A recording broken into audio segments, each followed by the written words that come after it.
10. The perfect day. He heard his dad start to pick up. Even though there was no job to go to, he left every morning early to look. Sometimes he just hung around all day at the unemployment office. On lucky days, he got picked up to unload furniture or do cleaning. Jess was awake.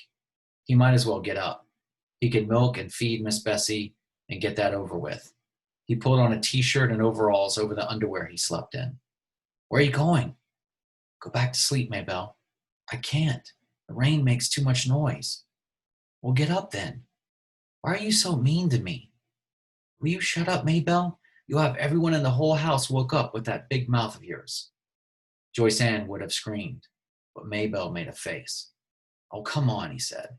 I'm just going to milk Bessie. Then maybe we can watch cartoons if we keep the sound real low. Maybelle was as scrawny as Brenda was fat. She stood a moment in the middle of the floor in her underwear, her skin white and goosebumpy. Her eyes were still drooped from sleep, and her pale brown hair stuck up all over her head like a squirrel's nest on a winter branch. That's got to be the world's ugliest kid, he thought, looking her over with genuine affection. She threw her jeans into his face. I'm going to tell Mama. He threw the jeans back at her. Tell Mama what? How you just stand there staring at me when I ain't got my clothes on? Lord, she thought he was enjoying it. Yeah, well, he said, heading for the door so she wouldn't throw anything else at him. Pretty girl like you, can't hardly help myself. He could hear her giggling as he crossed the kitchen. The shed was filled with Miss Bessie's familiar smell. He clucked her gently over and set a stool at her flank, in the pail beneath her speckled udder. The rain pounded the metal roof of the shed so that the plink of milk in the pail set up a counter rhythm. If only it would stop raining. He pressed his forehead against Miss Bessie's warm hide. He wondered idly if cows were ever scared, really scared. He had seen Miss Bessie jitter away from PT, but that was different. A yapping puppy at your heels is an immediate threat. But the difference between him and Miss Bessie was that when there was no PT in sight, she was perfectly content, sleepily chewing her cud. She wasn't staring down at the old Perkins place, wondering and worrying. She wasn't standing there on her tippy toes while anxiety ate holes through all her stomachs. He stroked his forehead against her flank and sighed. If there was still water in the creek come summer, he'd ask Leslie to teach him how to swim. How's that? He said to himself. I'll just grab that old Tara by the shoulders and shake the daylights out of it. Maybe I'll even learn scuba diving. He shuddered. He may not have been born with guts, but he didn't have to die without them. Hey, maybe he could go down to the medical college and get a gut transplant. No, Doc, I got me a perfectly good heart. What I need is a gut transplant. How about it? He smiled. He'd have to tell Leslie about wanting a gut transplant. It was the kind of nonsense she appreciated. Of course, he broke the rhythm of the milking long enough to shove his hair out of his face. Of course, what I really need is a brain transplant. I know Leslie. I know she's not going to bite my head off or make fun of me if I say I don't want to go across again till the creek's down. All I got to do is say, Leslie, I don't want to go over there today. Just like that. Easy as pie.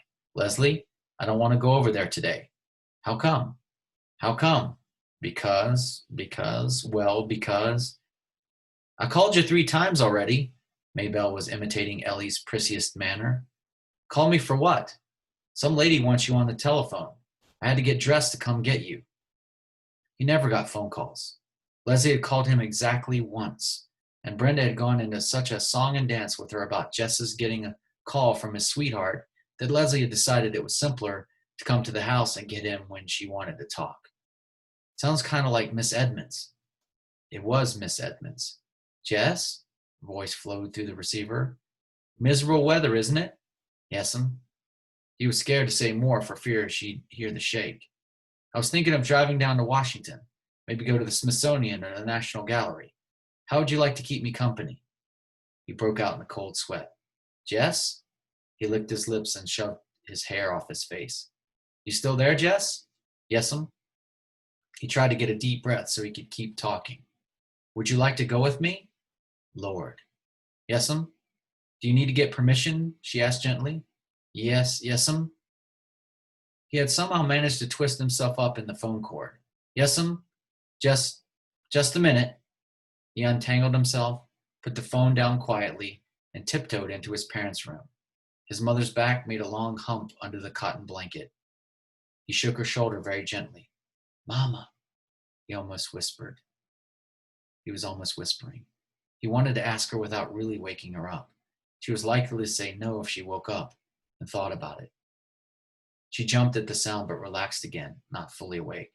Teacher wants me to go to Washington to the Smithsonian. Washington? Syllables were blurred. Yeah, something for school. He stroked her upper arm. Be back before too late, okay? Don't worry, I done milking. She pulled the blanket to her ears and turned on her stomach. Jess crept back to the phone. It's okay, Miss Edmonds. I can go. Great. I'll pick you up in 20 minutes. Just tell me how to get to your house. As soon as he saw her car turn in, Jess raced out the kitchen door through the rain and met her halfway up the drive.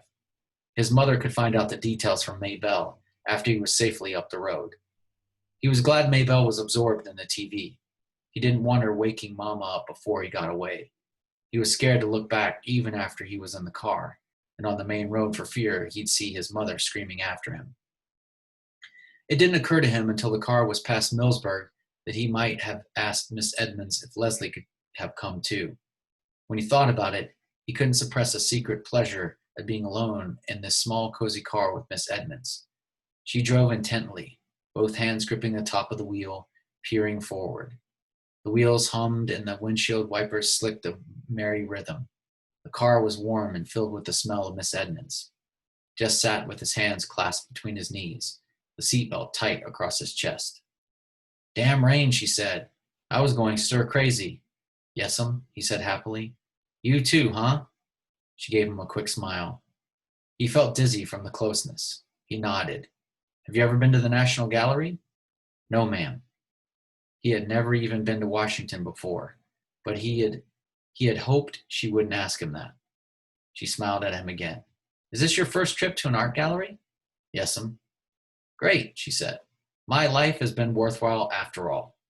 He didn't understand her, but he didn't care. He knew she was happy to be with him, and that was enough to know. Even in the rain, he could make out the landmarks, looking surprisingly the way the books had pictured them. The Lee Mansion, high on the hill, the bridge, and twice around the circle, he could get a good look at Abraham Lincoln looking out across the city, the White House and the monument, and at the other end, the Capitol. Leslie had seen all these places a million times. She'd even gone to school with a girl whose father was a congressman. He thought he might tell Miss Edmonds later that Leslie was a personal friend of a real congressman. Miss Edmonds had always liked Leslie.